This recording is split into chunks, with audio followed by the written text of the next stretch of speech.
زخمی شدن آریانا سعید هنرمند مشهور افغان در کشور دبی. اما به چی دلیل؟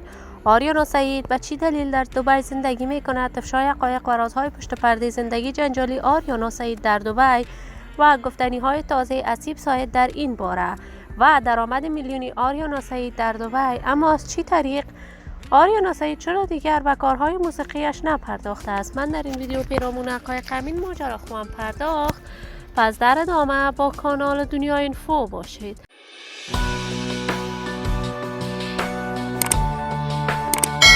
سلام و سلامتی نثار تک تک شما دوستان نهایت ترجمند کانال دنیا اینفو.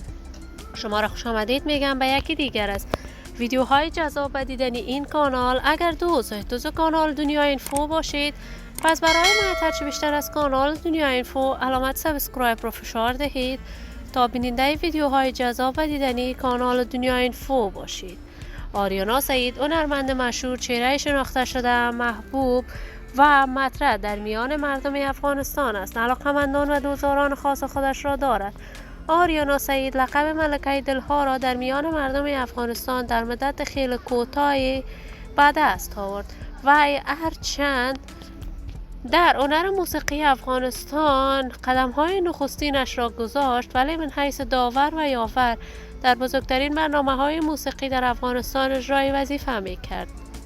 این همه در حالی است که آریانا سعید هنرمند مشهور در کشور دبی برند از لباسهایش را افتتاح کرده است و درآمد خیلی خوبی هم داشته است. آریانا سعید در کشور امریکا هم نهاد برای دفاع از حقوق زنان افغانستان ساخته است. آریانا هنرمند محبوب و پرآوازه افغان تازه تصاویرش به نشر می رسد که وی در کشور امریکا مورد سوء قصد قرار گرفته است. تا کنون جزئیات بیشتری این ماجرا در دست نیست که این خبر تا چی حقیقت داشته است و آیا به واقعیت آریانا سعید زخمی شده است و یا هم خیر. اما دوری آریانا سعید از هنر موسیقی موج انتقادات را به همراه داشته است، ولی من زندگی خوش و آرامی برای این هنرمند با جمعی از هنرمندان افغان از بارگاه ذات العزال تمنا دارم. عزیزان و همراهان ارجمند کانال دنیا اینفو، شما هم نظریاتتان را در بخش کامنت با من شریک بسازید. این ویدیو را با علاقه‌مندان و دوستان آریانا سعید به اشتراک بگذارید.